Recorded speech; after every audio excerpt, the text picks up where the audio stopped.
What's also remarkable is that today, many conscious, progressive people who are gay and lesbian do not go attend the march because they think it's passé.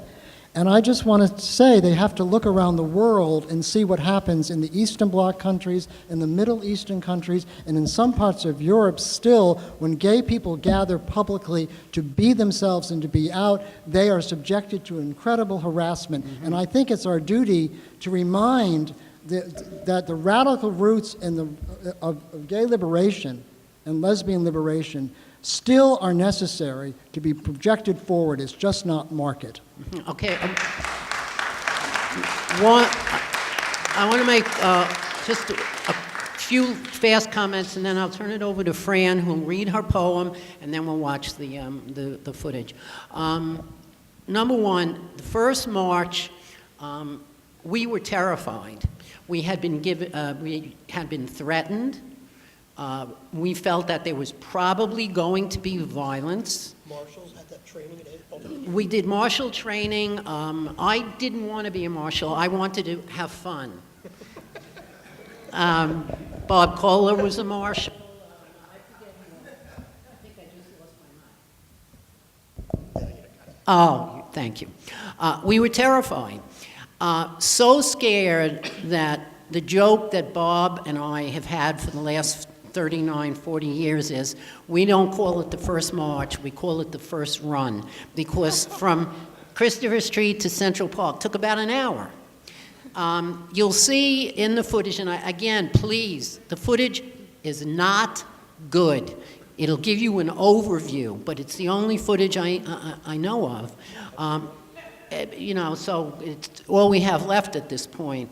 But it was a day, when I think about it, I get chills, because like John, I kept looking back and seeing it was growing and growing and getting bigger and bigger and bigger. And then when we got to the sheep meadow, people just kept pouring in, and it was such a wonderful moment, and it was out of the shadows, and in 1 year, we were into the sunshine. Now, I'm going to give the mic over. Jerry, just one more thing is that the march this year does not start on Christopher Street.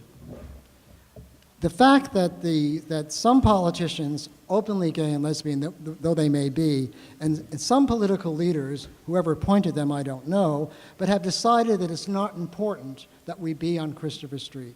It's the same kind of thinking that took the march and turned it downtown rather than uptown into some sort of merchandising paradise for entrepreneurial types, when we should go back to Central Park. That's where we were. And you, all of your collective voices are needed, because unless we speak up, the organizers think that they're doing the right thing. Unless we speak up about our own history, which is only 40 years old, a person who wants to be mayor thinks that she can forget her history.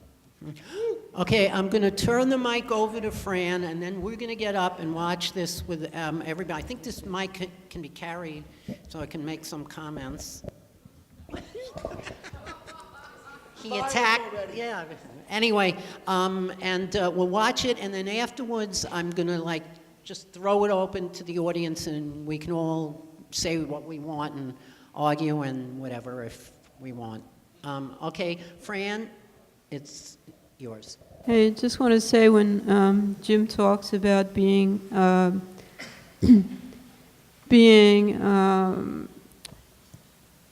hesitant and then going through tremendous struggle to be on the poster, I don't know if he mentioned that he's on the poster, and I'm also on the poster. I'm right in the middle of it, and I'm proud to have been one of the first poster children for gay liberation.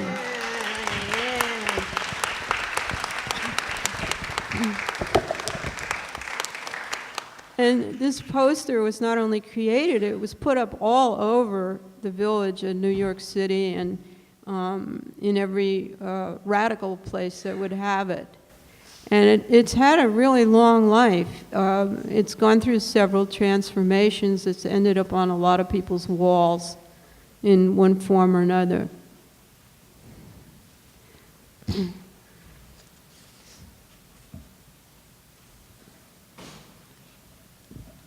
This is the poem about the march. Christopher Street, Liberation Day, June 28, 1970. With our banners and our smiles, we're being photographed by tourists, police, and leering men. We fill their cameras with 10,000 faces, bearing witness to our own existence in sunlight. From Washington, Maryland, Massachusetts, Pennsylvania, Connecticut, Ohio, Iowa, Minnesota, from Harlem and the suburbs, the universities, and the world, we are women who love women, we are men who love men, we are lesbians and homosexuals. We cannot apologize for knowing what others refuse to know, for affirming what they deny. We might have been the women and men who watched us and waved and made fists and gave us victory signs and stood there after we had passed, thinking of all they had to lose and of how society punishes its victims, who are all of us in the end. But we are sisters and sisters, brothers and brothers, workers and lovers. We are together. We are marching past the crumbling old world that leans toward us in anguish from the pavement. Our banners are sails pulling us through the streets where we have always been as ghosts. Now we are shouting our own words. We are a community. We are society. We are everyone. We are inside you. Remember all you were taught to forget. We are part of the new world. Photographers grim behind precise machines wait to record our blood and sorrow. And revolutionaries beside them remark, love is not political. When we stand against our pain, they say we are not standing against anything. When we demand our total lives, they wonder what we are demanding. Can't you lie? Can't you lie? They whisper, they hiss like fire in grass. Can't you lie and get on with the real work? Our line winds into Central Park